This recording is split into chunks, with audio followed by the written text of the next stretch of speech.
ओ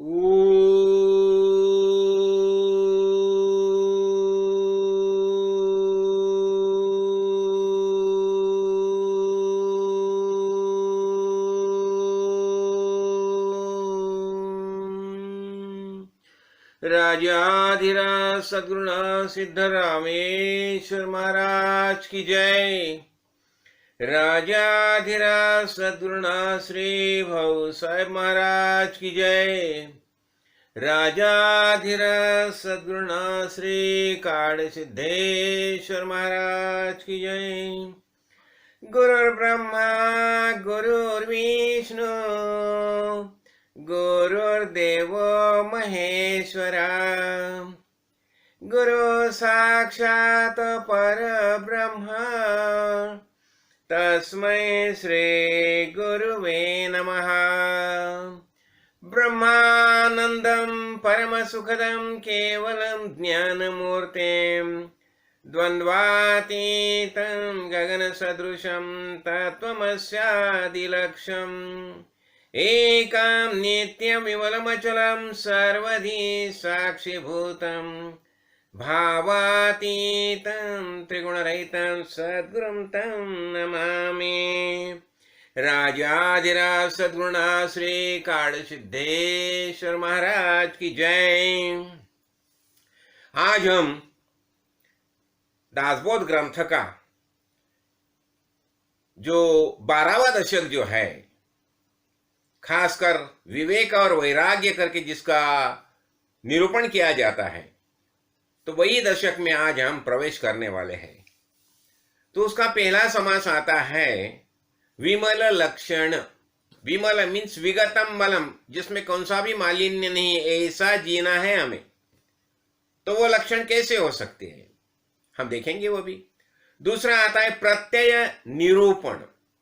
हमें अनुभव लेना है, अनुभव लेना है, हर एक चीज का अनुभव लेना है, और अनुभव लेने के बाद ही उसे हम सत्य करके ग्रहण कर सकते हैं।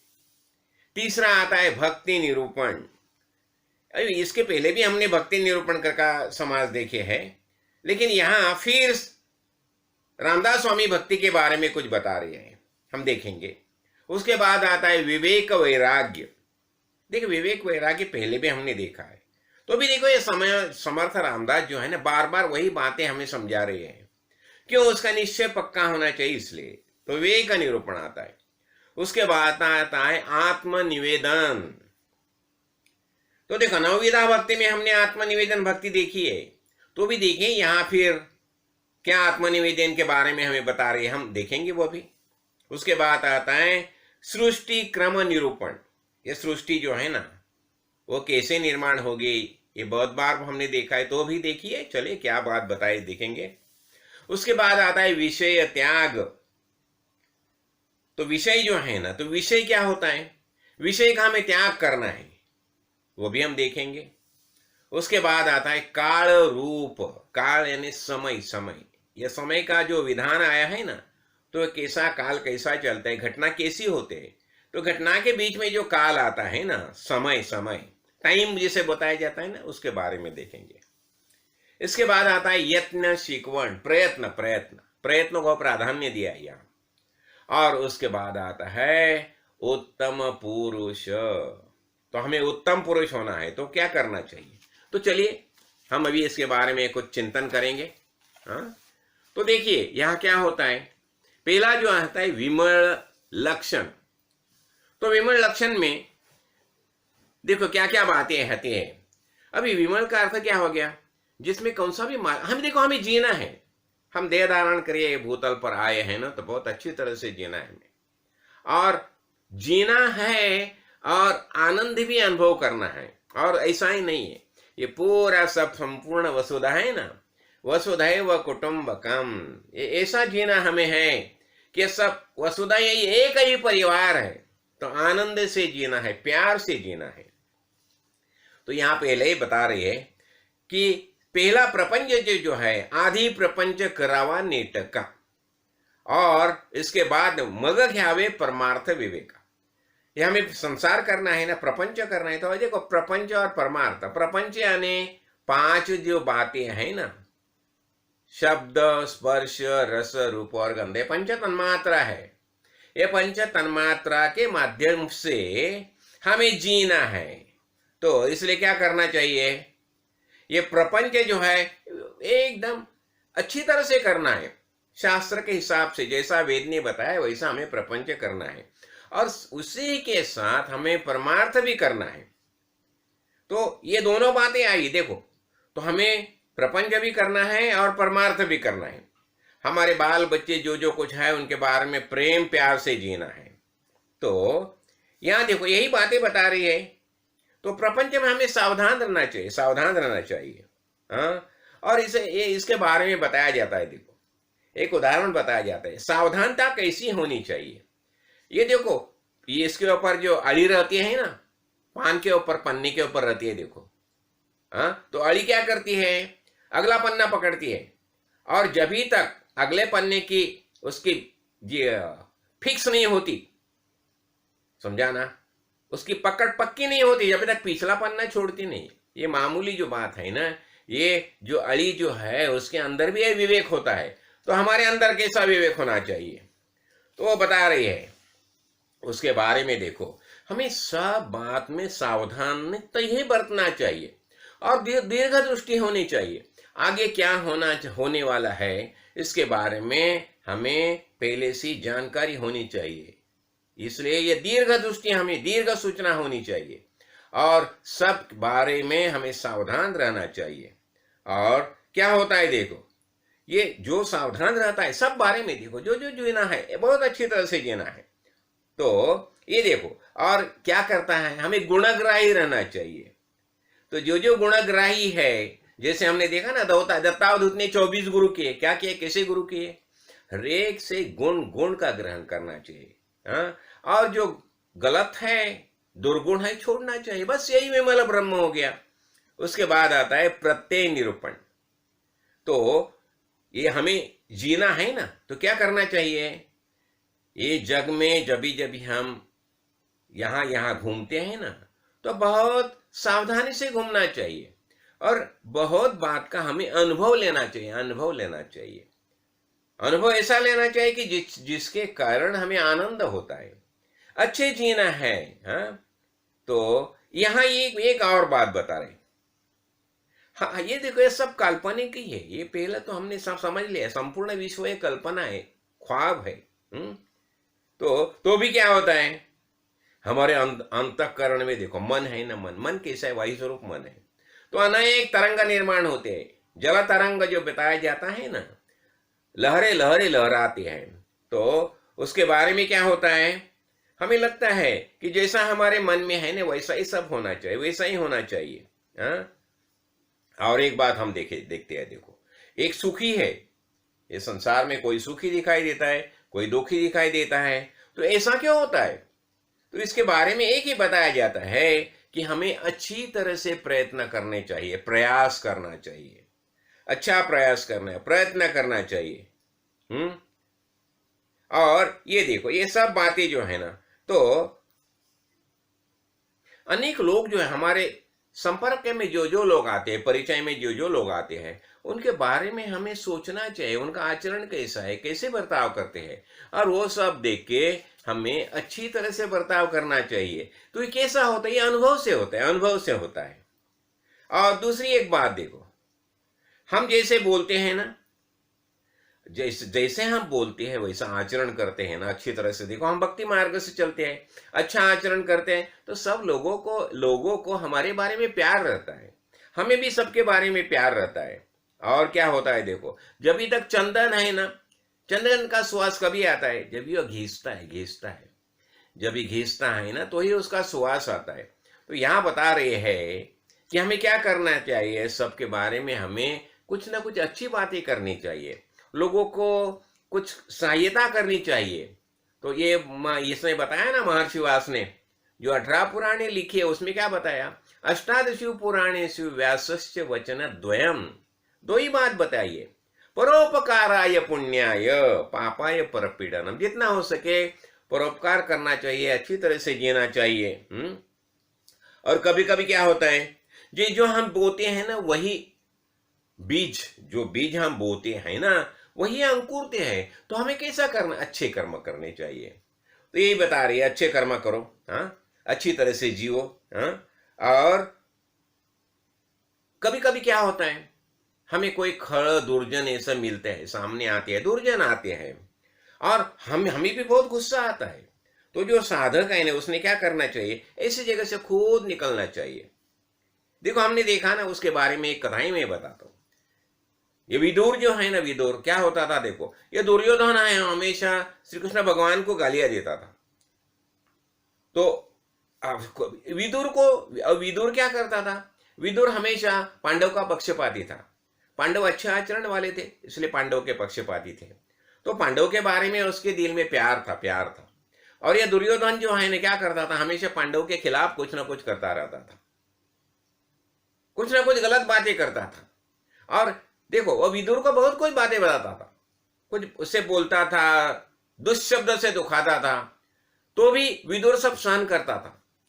लेकिन एक समय ऐसा हो गया, वो श्री कृष्ण के बारे में गलत बातें करने लगा, श्री कृष्ण को दोष देने लगा। तो उसी समय विदुर ने बता दिया, देखिए भाई, आज तक तो मुझे गाली देते थे, मैं सब सहन करता था, लेकिन जो मेरा आराध्य है उसके बारे में गलत बातें मैं नहीं सहन करूंगा। और वो विदुर वो पंत प्रधान पद छोड़ के निकल जाती है, ऐसा होता है। तो जब ये ऐसी बात आती है तो हम खुद वहां से निकल जाना चाहिए, क्यों, हमारे विकास के लिए। हाँ, तो देखो आगे क्या बता रहे हैं। देखो एक बात हमेशा स्मरण रखना, ये देह जो है ना, पंचभौतिक देह है, एक दिन हमें ये छोड़ना चाहिए। तो मृत्यु तो है ही, तो मृत्यु का ख्याल हमेशा रखो, दिल में रखो, एक दिन ये भूतल हमें छोड़ के जाना चाहिए। इसलिए सबके साथ हमें अच्छी तरह से बर्ताव करना चाहिए, प्रेम से ये होना चाहिए, प्रेम से पेश आना चाहिए, आदर से पेश आना चाहिए। अरे अच्छी तरह से जियो, गले लगाओ एक दूसरे को, बोलो। अभी हमने देखा ना, होली के दिन बुरा न मानो होली है, बुरा न मानो होली है, सब एक दूसरे को गले लगाते थे। बस ऐसा ही जीना जियो। हाँ, देखो और क्या होता है, हरि कथा जो है, हरि कथा चालू रखो, भगवान के बारे में प्यार होना ही चाहिए। हाँ, और देखो अब बहुत बात ऐसा ही होता है, बहुत कुछ हम सीखते हैं, बहुत बातें सीखते हैं। यह बता रही है, विद्या उदंड सीखला लेकिन प्रसंग मान सुखत जिगला। लेकिन ये जो हम सीखते हैं ना, उसका इस्तेमाल कभी और कैसा करना ये हम भूल जाते हैं, ऐसा ही हो जाता है, गलत कारण। इसमें देखो कर्ण ने भी बहुत बड़ी विद्या संपादन की थी, लेकिन वो गलत रास्ते से चला गया था, और इसलिए उसके गुरु ने शाप दिया था। अभी जब ही कर्ण और अर्जुन का जब युद्ध शुरू हो गया, तो देखो ऐसा ही समझ, जो कठिन प्रसंग आ गया था, उसी समय वो सब उसका जो मंत्र जो सब भूल गया। ऐसा ही होता है, तो ऐसा नहीं होना चाहिए। इसलिए क्या होता है कि हमें प्रत्यय निरूपण, यानी क्या है, सब ये अनुभव देके हमें जीना है। देखो इसके आगे आता है भक्ति निरूपण। भक्ति यानी क्या, हमने देखा ना, भक्ति यानी प्यार, प्रेम। देखो हम क्या करते हैं, हम हमारे घर में जो जो सब मेंबर है ना, हाँ, सबके बारे में हमारे दिल में, अंतःकरण में प्यार तो रहता ही है। हम क्या सबसे प्यार करते हैं, और यही प्यार, यही प्रेम जब हम भगवान के ऊपर करने लगते हैं, अंतस्थ भगवान।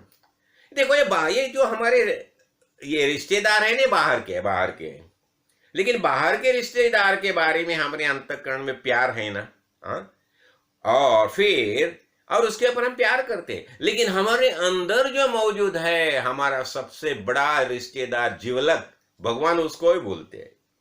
और जब हम उसके ऊपर प्यार करने लगते हैं तो भक्ति बन जाती है। हाँ, तो ये देखो, ये पंचभौतिक देह हम धारण किया है, पिंड ब्रह्मांड अष्टकाय सब है, ये तो सब नाश होने वाला है, नाश होने वाला है। तो प्यार हमें किसके ऊपर करना है, भक्ति करनी है, तो किसकी भक्ति करनी है, अंतस्थ भगवान की भक्ति करनी चाहिए। और ये यही बात देखो, ये सब बातें यहाँ फिर से बता रही है। शाश्वत देव तो निर्गुण, ये देव कैसा, निर्गुण निराकार, ये देव शाश्वत है। हाँ, और फिर यहाँ बता रहे हैं पंचीकरण जो है, पंचीकरण महावाक्य सबका विवरण करना चाहिए। और हमें और क्या होता है, देखो हम जब भी गलत रास्ते से जाते हैं ना, तो यम यातना हमें भुगतने पड़ती है। हाँ, तो हमें क्या करना चाहिए, जो निर्गुण निर्विकार, जो निर्गुण वही शाश्वत जो है, उसके बारे में हमें भक्ति करनी चाहिए, भक्ति करनी चाहिए। हाँ, और इतना ही नहीं है, ये हमें ज्ञान तो हो गया, लेकिन ज्ञानोत्तर भक्ति होनी चाहिए, विज्ञान होना चाहिए। और विज्ञान के बारे में हमने बहुत बार देखा है कि विज्ञानी अवस्था कैसी होती है। जब भी श्री कृष्ण भगवान ने बताया उद्धव जी को कि अरे मैं तुम्हें भक्ति देता हूँ, भक्ति, मुक्ति देता हूँ, मुक्ति, तो उद्धव जी ने बताया देखिए मेरे पास मुक्ति तो पहले से है। क्यों? उसका ज्ञान था, पक्का था, निश्चय था, ये मयिक शरीर है करके वो पक्का समझ गया था। तो उसने क्या भगवान से बता दिया, मुझे ये ज्ञानोत्तर भक्ति है, वही विज्ञानी अवस्था है, वही वरदान दे दो। तो हमें ऐसा ही करना चाहिए। तो हमें चलो, तो ऐसे हमें ये भक्ति करनी चाहिए। और क्या बताया जाता है, पतित पावन आचे दास। तो पतित पावन कौन है? राम प्रभु पतित पावन है। हाँ, तो हमें क्या करना चाहिए, ये पतित पावन राम जो है उसकी भक्ति करनी चाहिए, उसका दास होना चाहिए हमें। हाँ, इसके बाद आता है विवेक वैराग्य। तो देखो विवेक और वैराग्य, इसके बारे में हमने देखा है। विवेक यानी आंख है, आंख है समझो, यानी हर एक चीज देख के चलना, विचार करके चलना। हमारे सदगुरु भगवान ने क्या बताया, हमारे शास्त्र ने क्या बताया, वह सब बातें समझ के हमें चलना है। तो विचार प्रक्रिया, और विचार के बारे में क्या बताया जाता है, संसार दीर्घ रोगस्य विचार परम औषधम। यह संसार जो है ना, संसार ये क्रोनिक आजार है, क्रोनिक आजार, जल्द अच्छा नहीं होने वाला, ऐसा ये क्रोनिक आजार है, ये दीर्घ रोग है। तो उसके लिए पर औषध क्या है, परम औषधम विचार। तो हमें विचार से ही चलना चाहिए।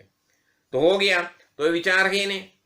और यहां देखो विवेक, और तो हम क्या देखा कि विवेक अर्थ के आंखें, सब देख के चलो, देख के चलो, सब जगह देखे, सब ये पूरी दुनिया जो है ना, जो दो आंखों से हम देखते हैं दुनिया, देखो अच्छी तरह से देखो। हमारे संपर्क में जितने जितने लोग आते हैं उसका आचरण कैसा है वो भी समझ लो।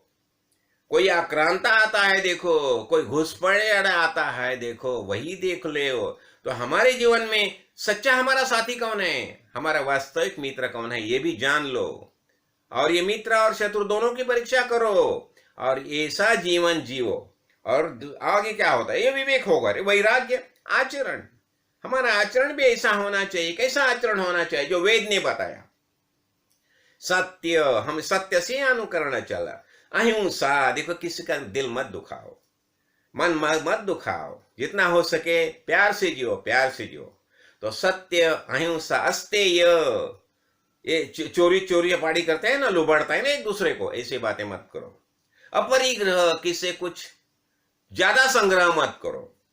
और ब्रह्मचर्य, ऐसा जियो कि जैसा श्री कृष्ण ने बताया ना, हमने देखी नहीं वो कथा, दुर्वासा ऋषि और श्री कृष्ण कैसे सब, देखो सब करने के बावजूद भी मैं ब्रह्मचारी हूं ऐसा बता सके ना।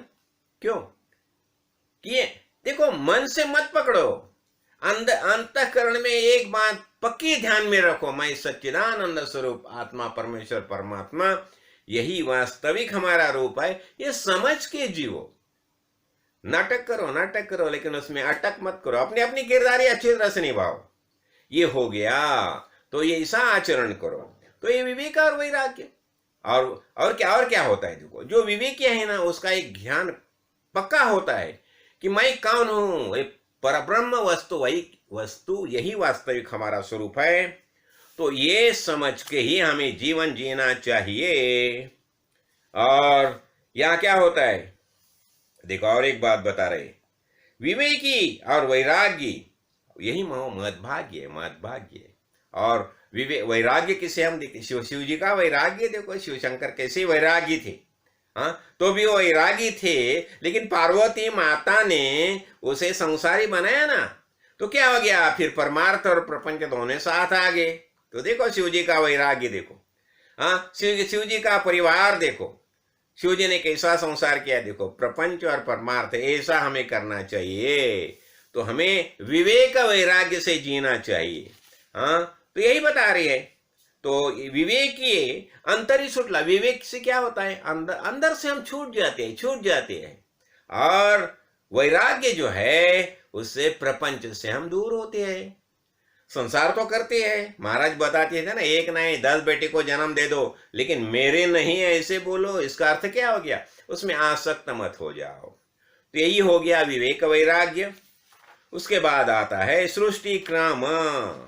तो देखो ये सृष्टि क्रम ने, ये सृष्टि कैसे निर्माण होगी, यही बात ये समझा रही है। नहीं देखो, विवेक वैराग्य के बाद आता है आत्मनिवेदन।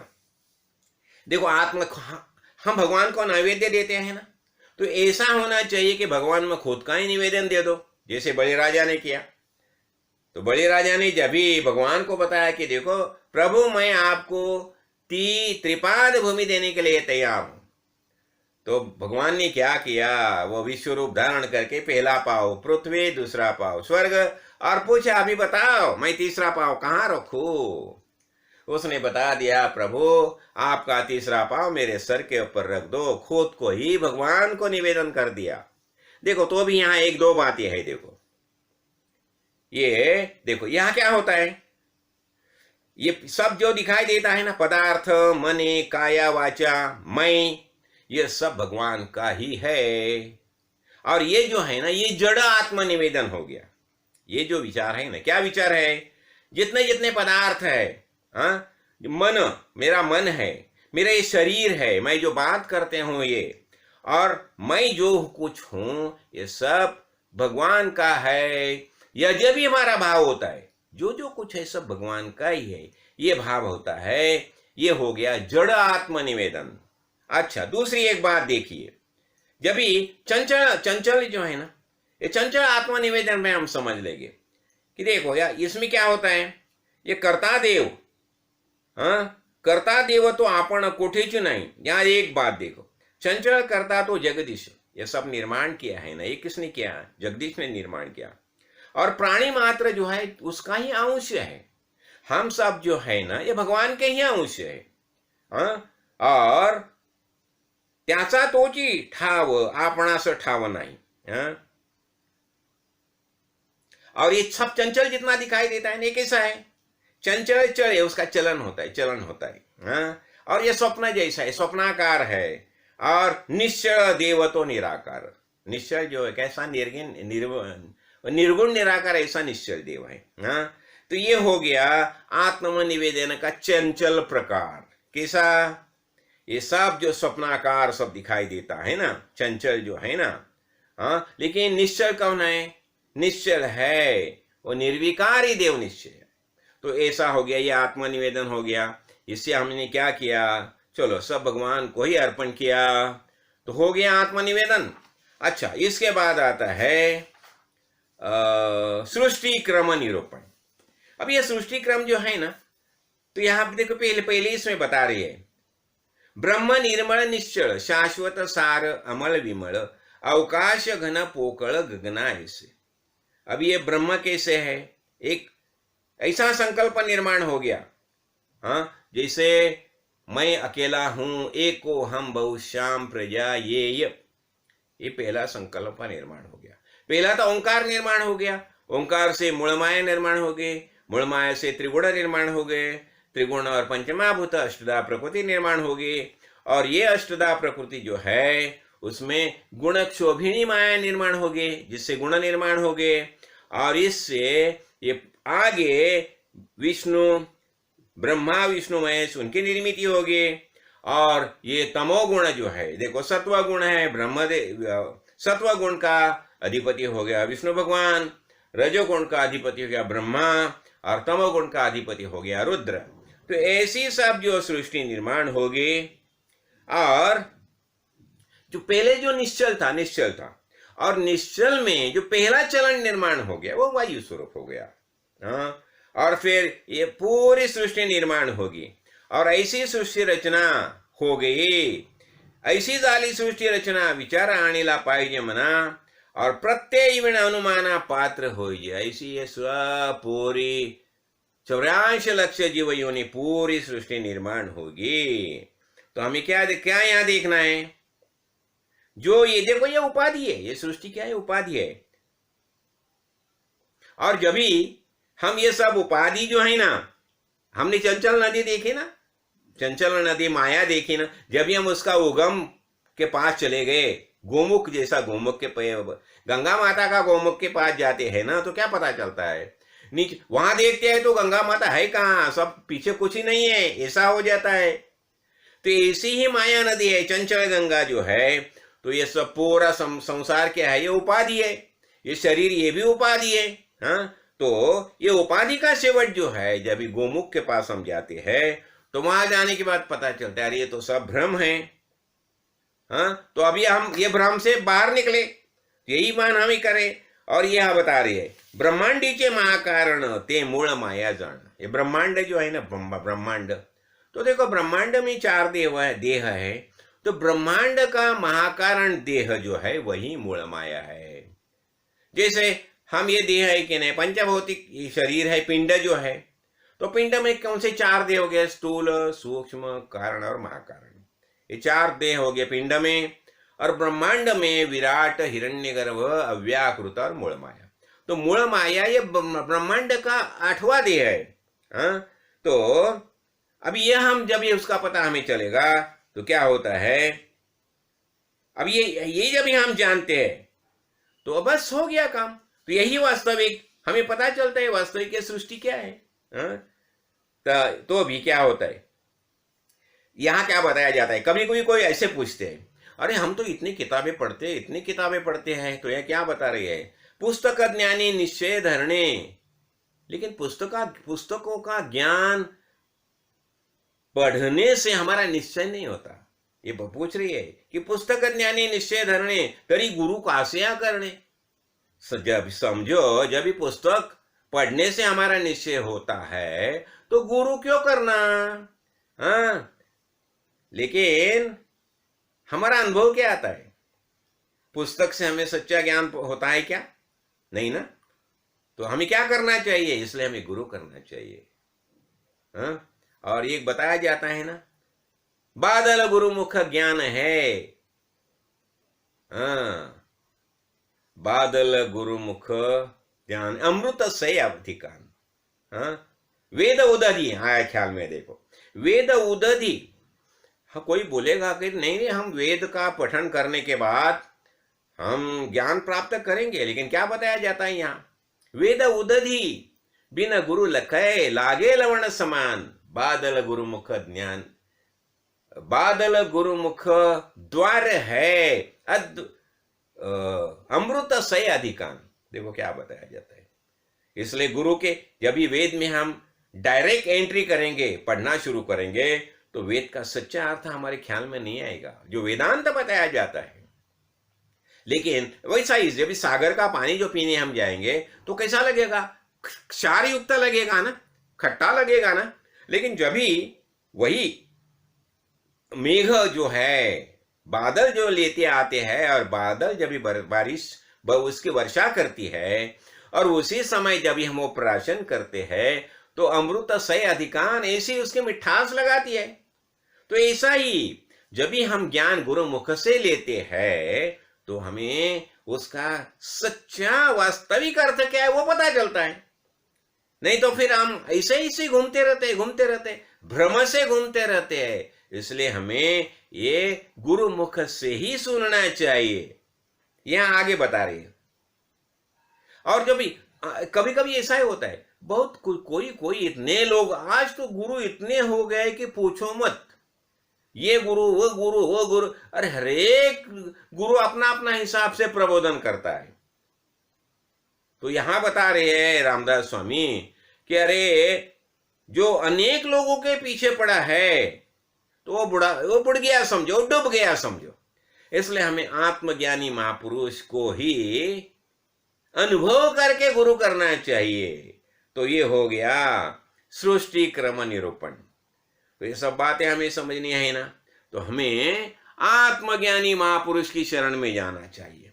और फिर ये आत्मज्ञानी महापुरुष जिसे क्या बताया जाता है, हमने देखा ना महंत लक्षण के समय हमें देखा। देखो ये गुरु कैसे होने चाहिए, ये ब्रह्मनिष्ठ और श्रोत्रिय गुरु होने चाहिए। महंत कैसे होते हैं, ब्रह्मनिष्ठ होते हैं। महंत लक्षण में हमने देखा ना, महंत कैसे होते हैं, ब्रह्मनिष्ठ। इसका अर्थ क्या, परावर ब्रह्म का ज्ञान उन्हें हुआ है। और परावर ब्रह्म का तो ज्ञान हो गया है, तो वो वास्तविकता बताती है ब्रह्म की क्या है। और दूसरा श्रोत्रिय, यानी वेद, उपनिषद, श्रुति श्रुति अनेक ग्रंथ के आधार से शिष्य के मन में जो जो सवाल निर्माण होते हैं, वो सब सवालों का वो जवाब देते हैं, उसे निशंक करते। ऐसे गुरु होने चाहिए, ऐसे मानते होने चाहिए। देखो उसके आगे आता है विषय त्याग निरूपण। देखो अभी हम देखते हैं ना विषय, अरे विषय का हमारे ऊपर कितना प्रचंड आघात रहता है देखो। और इसलिए क्या बताया जाता है, मोक्ष विषय वैरस्यम बंधो वैषयिको रसा एतावदेन विज्ञातम यथा इच्छसि तथा कुरु। जनक राजा को ये उपदेश कर रहे हैं उनके गुरु, क्या है ये मोक्ष। मोक्ष मोक्ष का अर्थ क्या है, ये विषय है ना, उस विषय से छूट जाओ, तुम छूट जाओ। विषय के बारे में अंतःकरण में वैर रखो, और मोक्ष विषय वैरस्यम, विषय के बारे में छोड़ दो, विषय को छोड़ दो। और बंधो, बंधो तो मुक्त होना है ना, तो क्या विषय को छोड़ गया तो मुक्त हो गया। और बंधन का अर्थ क्या हो गया, वैषयिको रस, विषय में रस लेते हैं ना तो बंधन हो गया। इसके बारे में हमने देखे है। देखो ये विषय का कैसा होता है, ये पंच विषय जो है ना, शब्द, देखो शब्द के कारण वो हरिण है, मृग है ना, वो पकड़ा जाता है, शिकारी के हाथ से पकड़ा जाता है शब्द। स्पर्श, स्पर्श से क्या होता है, हाथी को पकड़ना होगा तो क्या करते हैं, हाथीनी का बड़ा तस्वीर रखते हैं, बाजू में बड़ा गड्ढा खोदते हैं, और वो गड्ढे के ऊपर सब टहनियां रखते हैं, पेड़ की टहनियां। हाथी को लगता है वो हाथीनी है, वो जाता है और गड्ढे में गिर जाता है, तो ये स्पर्श हो गया। रस, रस यानी क्या होता है, जो मछली है ना, मछली को पकड़ने के लिए क्या होता है, जो गड़ होता है ना, उसे आमिष लगाते हैं और डाल देते हैं पानी में, वो आमिष को पकड़ के वो मासा जो है ना उसमें फंस जाता है। शब्द, स्पर्श, रस, रूप। देखो पकौड़ी होते हैं ना, पकौड़ी पंखो जी है, ये जब ये ज्वाला होती है ना, ज्वाला उसके ऊपर यहाँ से कूदती रहती है, और बाद में क्यों ऊपर आई है ना, शब्द, स्पर्श, रस, रूप है, रूप, और बाद में जल के मर जाते हैं। और गंध, देखो ना ये भ्रमर, देखो भ्रमर, वो जब भी कमली में जाता है, घुसता है पराग खाने के लिए, और शाम को समय कमली नहीं बंद होती है, वो अंदर ही रहता है। देखो दूसरी समय में वही जो भ्रमर है वो लकड़ी को भी काटता है, लकड़ी को कई बाहर निकलता है, लेकिन वो कमल दल को नहीं ये करता है और मर जाता है। ऐसे ये पंच विषय जो है ना, पांच ही विषय मृत्यु के लिए कारण होते हैं। तो इसलिए हमें क्या करना चाहिए, विषय त्याग करना चाहिए। अच्छा ठीक है, लेकिन हम देह धारण करना है, किया है ना, तो भी क्या करना चाहिए, ये एक बहुत महत्वपूर्ण बात है। जितना हमारे शरीर के लिए आवश्यक है, हाँ, तो यहाँ एक बात बता रही है। देखो वो विषय में समझा रहे हैं कि सबळ विषय त्यागणे, शुद्ध कार्याकारण घेणे, विषय त्यागाची जाणीजे लक्षणे ऐसी। सबळ मीन्स जो बलवान विषय है ना, विषय का आधिपत्य हमारे ऊपर नहीं होना चाहिए। तो ऐसे विषय हो गए ना, देखो मद्यपान करता है कोई, और मद्यपान करने से क्या होता है, भ्रमिष्ट बन जाता है। तो ऐसे विषय जो है, जिस विषय का अमल हमारे ऊपर होता है, ऐसे विषय छोड़ने चाहिए। और जीने के लिए जितने आवश्यक है, शुद्ध कार्याकारण जितना जितना आवश्यक है, हम देह धारण करके आए हैं ना, तो ये पंचभौतिक शरीर के लिए अन्न है, अन्न यही पूर्ण ब्रह्म है। तो जितना आवश्यक अन्न है उतना ही हमें ग्रहण करना चाहिए। बस यही बात होगी विषय त्याग की। हाँ, और ये विषय त्याग के बारे में बहुत कुछ बातें समझा रही है ये। और देखो ये विषय त्याग के बारे में अभी देखो शिवजी, देखो शिवजी क्या करते हैं। तो शिवजी जो है अष्टमा सिद्धि अवगत है उन्हें, देखा ना, लेकिन अष्टमा सिद्धि की उपेक्षा, लेकिन वो उसकी उपेक्षा करते हैं। और क्या होता है, योग दीक्षा लेके घर घर में भिक्षान दे करके घूमते हैं। हमने देखा ना दत्त गुरु भी क्या करते हैं, दत्त गुरु वही करते हैं ना, भिक्षान दे ही, भिक्षान दे भवती भिक्षान दे करके घूमते रहते हैं ना। क्यों, यही विषय त्याग का ये है। तो हमें क्या करना चाहिए, ये विषय का त्याग करना चाहिए। क्यों? विषय ये जो है, तो विषय से ही हम बद्ध हो जाते हैं, और इससे हमारे जीवन की सार्थकता होती है। देखो, उसके आगे आता है काल रूप। काल रूप यानी समय, टाइम। ये टाइम जो है ना, समय की संज्ञा जो है ना, हम समय बताते हैं ना, तो ये समय की संज्ञा जो निर्माण हुई कभी होगी? जभी तक, देखो, जभी तक ये सब उपाधि है ना, उपाधि और चंचल माया है ना, तभी तक समय यानी समय सारणी बताया जाता है ना, वो रहेगी ही। तो ये ऐसा होता है ये। लेकिन समय सारणी के बारे में जब ज्ञानी पुरुष होता है, तो ये ऐसा ये काल निर्माण हो गया है। और ये काल जो है, ये काल से क्या पता चलता है? समय का पता चलता है, कहाँ जाना है, कहाँ आना है, कितना समय लगेगा। हाँ, तो देखो, ये जैसी जैसी उपाधि बढ़ गई, तो वैसा वैसा समय का निर्माण हो गया। और हाँ, जब तक एक चंचल है तभी तक ये काल रहने वाला है। ये काल में क्या आता है?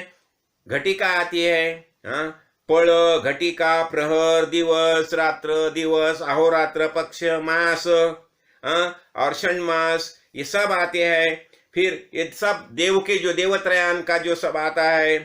फिर आता है उत्पन्न काल, सृष्टि काल, स्थिति काल, संहार काल। हाँ, ये सब काल की गणना करते हैं, एक एक एक एक एक एक काल के।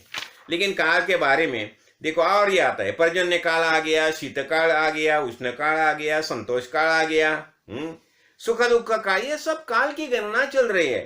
हाँ, ये प्रातः काल आ गया, मध्यान्ह काल आ गया, सायंकाल आ गया, वसंत काल, ये यही देखो, यही हिसाब से सब काल की गणना कर रहे हैं। ये हमें बस समझने चाहिए, इतना ही है। लेकिन एक टाइम, हाँ, एक टाइम क्या हो गया? मारुति राय को पूछा, मारुति राय आज का तिथि नक्षत्र क्या है? तो मारुति राय बताते हैं, देखिए भाई, मुझे तिथि नक्षत्र काल इसका कुछ का पता नहीं है, मुझे खाली एक राम प्रभु ही का ही पता है, बस ऐसा होता है।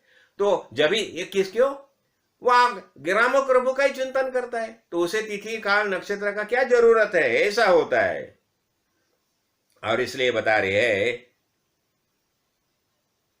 तो हाँ, तो यहां और एक बात बता रहे, ये सब काल के बारे में अनेक बातें ये समझा रहे हैं। हाँ, तो यहां तो ये प्रवृत्ति जो है यही बता रही है। प्रवृत्ति चाले अधिमुख, निवृत्ति धावे ऊर्ध्वमुख, ऊर्ध्वमुख नाना सुखे विवेकी जानते। तो अनेक प्रकार का सुख जो है विवेकी है, वही सुख जानते हैं। जब भी हम निवृत्त होते हैं सब बातों से, अपने अपने धुंधी में जीने लगते हैं, बस चाह गई चिंता मिटी मनुआ बेप्रवाह, जिसके कछु न चाहिए वही शहंशाह, वास्तविक वही हमारी स्थिति हो जाती है ना। तो देखो, और ये बता रही है, देखो अनेक उदाहरण दे रही है। मागा होते जनकाधिक राज्य करिता ही अनेक, तैसे आता पुण्य श्लोक कितने कसते। देखो, अभी पूर्व काल में अनेक राज्य हो गए, आत्मज्ञानी महापुरुष रागे हो गए, तो भी वो परमार्थ करते थे, ज्ञानी थे तो भी राज्य भी करते थे। तो यहां बता रहे हैं कि ये सब संसार का जो है ना, ये बाजार है, संसार का बाजार है। तो यहां हमें क्या करना चाहिए? हमें प्रॉफिट देखना है, नफा देखना है। तो कैसा देखना है? तो हमें देव देखना है, देव से अपनी ही जुड़नी है। तो हमें किससे जुड़ना है? योग साधना है। किससे योग साधना है? भगवान से योग साधना है। और ये जब हम करेंगे ना, तो ये सब हमारा जो जीवन धारण करके भूतल पर आए हैं ना, उसका कृतार्थ हो जाएंगे हम। तो हमें कृतार्थ होना है। तो कृतार्थ होना है तो हमें क्या करना चाहिए? हमें ये संसार का मार्केट में, बाजार में आए हैं ना, तो हमें भगवान को देखना है, भगवान को ढूंढना है और भगवान को ही प्राप्त करना है। और मैं भगवान हूं। क्यों? जब मेरा तो खोजन गई शाम को और खुद शाम बन गई। जब भी मेरा भगवान को ढूंढने गई और जब भी भगवान सामने आए तो पता चला, अरे मैं ही भगवान हूं। ऐसी स्थिति होती है। तो देखो, तो अभी ये हो गया। तो आगे क्या होता है? यत्न शिकवण, प्रयत्न। ये प्रयत्न के बारे में बहुत महत्वपूर्ण बात बताई है। पहले ना ये आहे निर्मल निश्चल, ये पहला तो सब निर्मल और निश्चल ही था, लेकिन पहला वह प्रयत्न का निर्माण हो गया। प्रयत्न यानी चांचल्य निर्माण, वायू का जो चांचल्य है ना वो निर्माण हो गया। आहे निर्मळ निश्चळ तेथून चंचल प्रयत्न झाला। अभी प्रयत्न झाला आधी, ये प्रयत्न पहला हो गया, इसलिए थोर है। और प्रारब्ध विचार अलीकडे, प्रारब्ध अभी अभी की बात ये है। प्रारब्ध विचार अलीकडे पाहता कर्म भूतली, प्रयत्न अंतराळी मुळारंभ।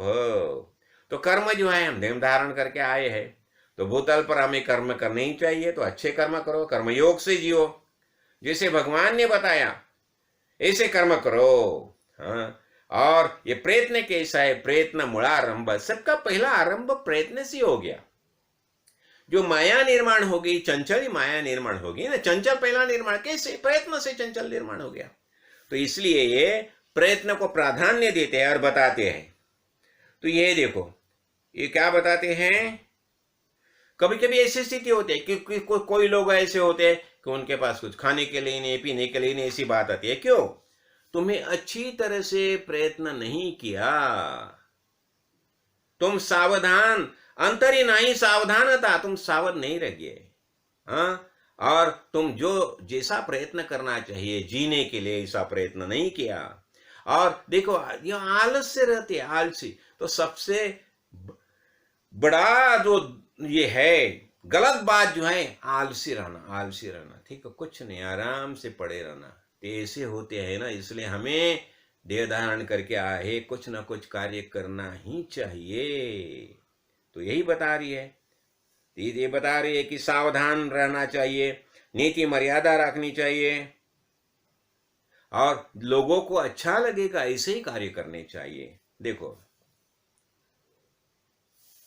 और कोई मिलने के लिए आता है, अतिथि देवो भव हम बताते हैं ना, तो आलियाचे समाधान हरि कथा निरूपण, तो हमें अतिथि देवो भव करके सबका स्वागत भी करना चाहिए, हरि कथा निरूपण भी करनी चाहिए। हाँ, और भक्ति ज्ञान वैराग्य जो है अनेक प्रकार, देखो कभी कभी ऐसे मस्त नाचते हैं, कीर्तन करते हैं, भगवत भक्ति करते हैं, बम बम बोले, ऐसे ही करना चाहिए। शंकरा जय श्री महाकाल, सत श्री महाकाल, तो ऐसा आनंद से जीना चाहिए। बस यही प्रयत्न है ना, प्रयत्न का ही भाग है ना।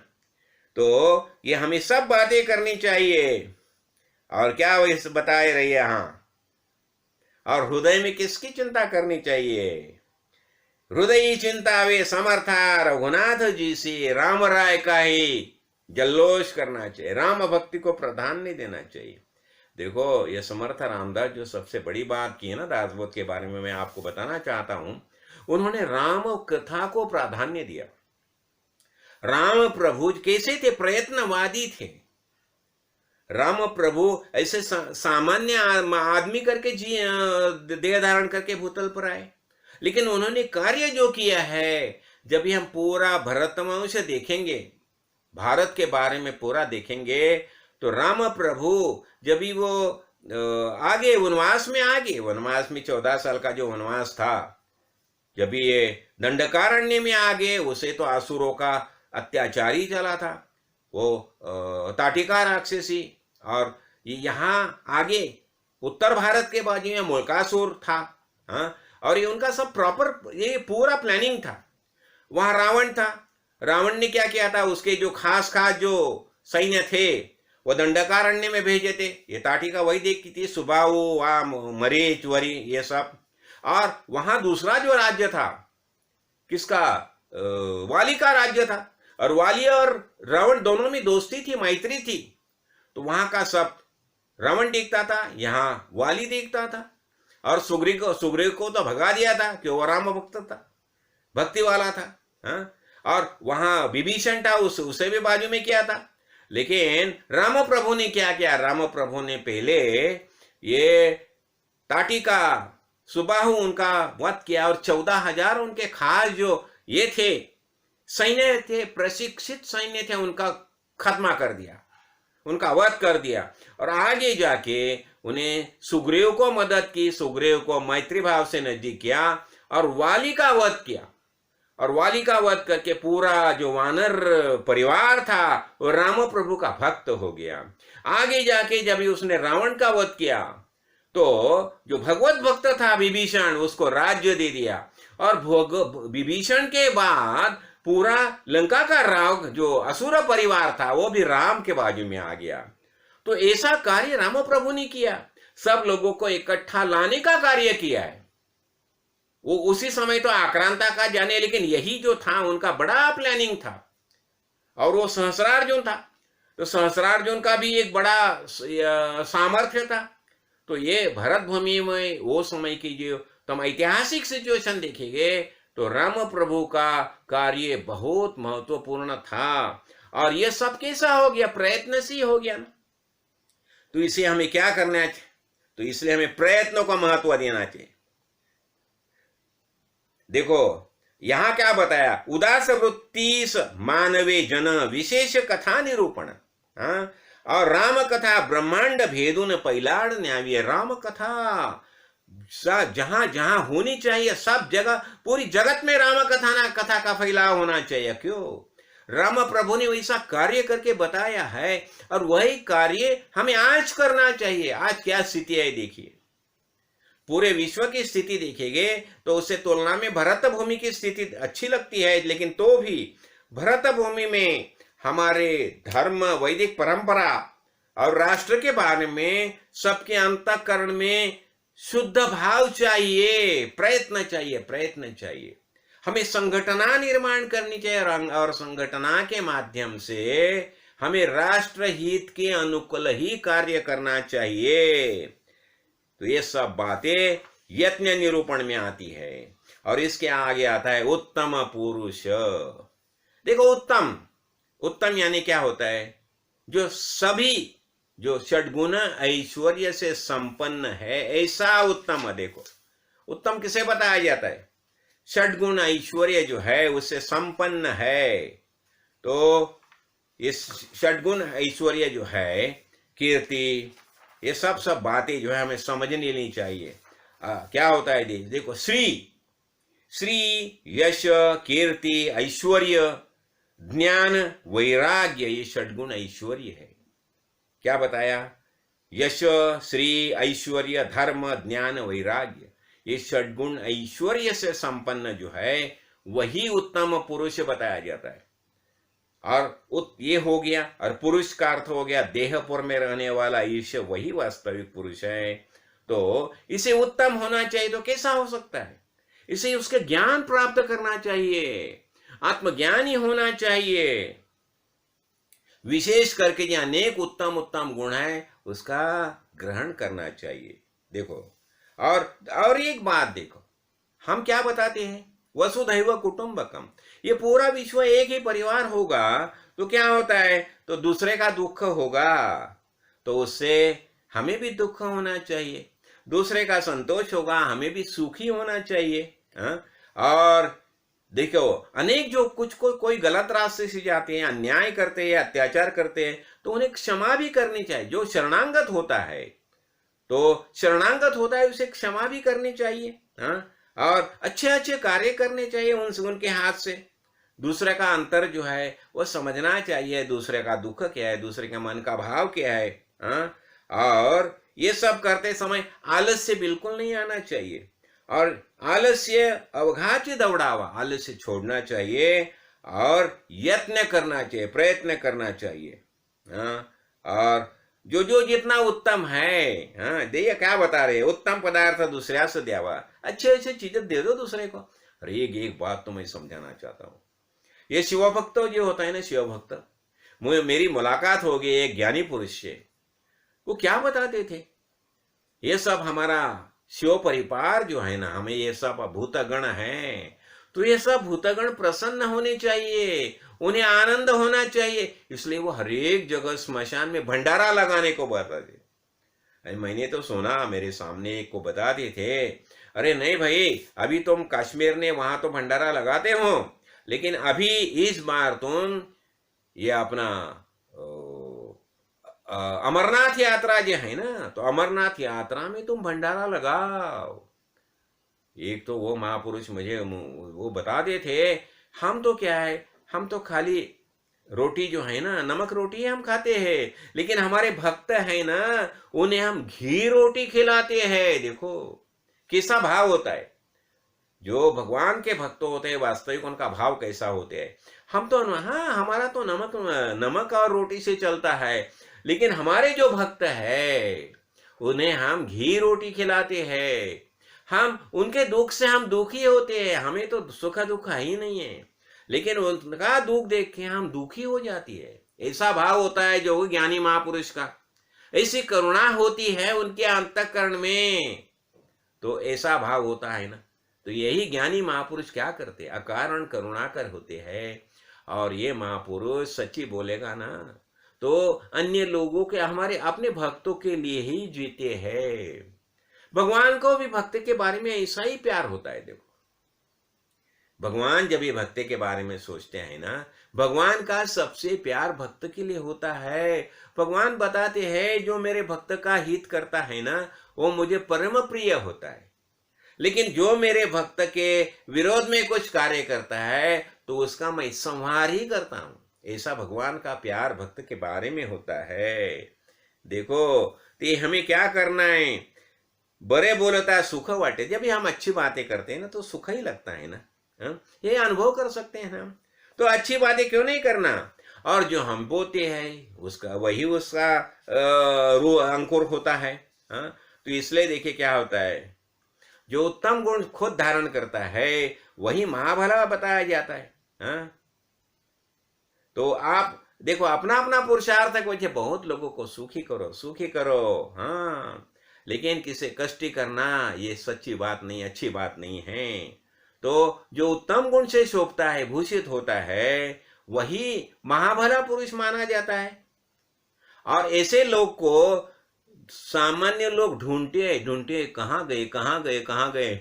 मैंने बताया ना वो महापुरुष जो मिले थे हमें, वो कहाँ जाते हैं किसे बताते ही नहीं, लोग उन्हें ढूंढते रहते हैं, फोन करते हैं, स्वामी जी आप कहाँ हो आप कहाँ हो, उनका पता ही नहीं चलता कहाँ है कैसे जाते हैं। तो और ऐसा जो है ना, ऐसा जो महाभाव जो है ना क्या करता है, भक्ति योगे देवादिदेवा आपला करावा, उन्हें भक्ति का होना, जल्लोष होना चाहिए, भक्ति भाव का जल्लोष होना चाहिए। तो क्या होता है, और प्रबोधन शक्ति भी ऐसी होनी चाहिए कि जिसके कारण अनेक लोगों के अंतःकरण में जो शंका संशय निर्माण हो गया उसका परिमार्जन होना चाहिए। तो ये बता रहे हैं, जने बहुतास खड़े भक्ति, अनेक लोगों को भक्ति प्राप्त होती है, भक्ति मार्ग से चलते हैं। तो ऐसी प्रबोधन शक्ति होनी चाहिए। और ऐसी प्रबोधन शक्ति कभी होती है जब ही हम खोद पढ़ाई करते हैं, खोद अभ्यास करते हैं, सदगुरु भगवान को शरण जाके सदगुरु भगवान ने जैसा बताया है वैसा जब हम आचरण करते हैं तो ही हमारी प्रबोधन शक्ति अच्छी हो देते। देखो सदगुरु कृपा से ही यह प्राप्त होता है। इसलिए बताया है, मनोन सांगाती असावे, सब लोगों को साथ में ले लो, साथ में ले लो, और आस्ते आस्ते आस्ते आस्ते उन्हें सिखाओ सिखाओ, और आस्ते आस्ते सिखा के उन्हें जो हमारा अंतिम जो भक्ति देवी का मुक्काम है वहां तक पहुंचाना चाहिए। और ये बता रहे हैं कि ऐसा हमें कार्य करना चाहिए, और ये कार्य करना यही उत्तम पुरुष का लक्षण है। तो वास्तव में ये उत्तम पुरुष कहाँ है, उत्तम पुरुष, हमें उत्तम पुरुष होना चाहिए। तो हम उत्तम पुरुष कभी हो सकते हैं जब ही हमारे गुरुजी ने जो आदेश दिया है वो आदेश का हिसाब से चलते हैं। देखो यहां मैं एक ही बात बताना चाहता हूं, गुरु आज्ञा क्या है, देखो गुरु का आदेश क्या होता है। देखो जब भी वो महापुरुष के सामने हम जाते थे ना, हम सब बताते थे आदेश, वो कुछ बताते थे ना आदेश, ऐसा ही प्रार्थना करते थे आदेश, यानी जो बताते थे बस वही बात करते थे, ऐसा आदेश मानना चाहिए, वही गुरु का आज्ञा है, गुरु की आज्ञा से ही चलना चाहिए। वो तो बताते थे अरे मैं तो भिखारी हूं, आपसे भिक्षा की अपेक्षा करता हूं, क्या बताते थे, मैं तो भिखारी हूं, आपसे भिक्षा की अपेक्षा करता हूं। लेकिन वो उनकी अपेक्षा ने आदेश समझो, क्यों, बहुजन हिताय, उनका कार्य चलता है, अनेक लोगों के हित के लिए कार्य चलता है। तो इसलिए ऐसे कार्य में योगदान देने का मद्भाग्य हमें प्राप्त हो जाएगा, तो उससे जैसा मद्भाग्य क्या हो सकता है। मैं मेरा भाग्य समझता हूं ऐसे आत्मज्ञानी महापुरुष हमें मिल जाएंगे और हमें कोई आदेश दे देंगे। लेकिन मुझे उन्होंने एक खास बताई, आप जहां हो सही हो, बस चलते रहो चलते रहो। मैं एक ही बात समझता हूं, उन्होंने बता दिया जो मेरे गुरुजी ने मुझे आदेश दिया, मैंने ये सब इतने पौधे लगाए हैं, उन्हें पानी डालने का कार्य करो, बस वही कार्य कर रहा हूं। तो सदगुरु मावली की कृपा से दाद से हमने ये 12वां दशक था, उसमें देखा उत्तम पुरुष कैसे होते हैं। और जब भी ऐसे महापुरुष हमें मिल जाते हैं, उनका दर्शन होता है, तो हमें लगता है चलो बेड़ा पार हो गया। तो हम कौन है? सच्चिदानंद स्वरूप आत्मा, यही वास्तविक हमारा रूप है। तो वही हमारा निश्चय होना चाहिए। सदगुरु मावली की कृपा आशीर्वाद से ये सामर्थ्य सबको प्राप्त हो जाए, यही प्रार्थना। राजाधिराज सद्गुरुनाथ श्री काड़ सिद्धेश्वर महाराज की जय। चिदानंद रूप शिवोहम शिवोहम, चिदानंद रूप शिवोहम शिवोहम, अहम निर्विकल्पे निराकार रूपे, विभूत्वाच सर्वत्र सर्वेन्द्रियाणां, न चासंगतं नैव मुक्ति न मेया। चिदानंद रूप शिवोहम शिवोहम। जय जय रघुवीर समर्थ सत श्री महाकाल। जय काड़ सिद्धेयो, जय काड़ सिद्धो, जय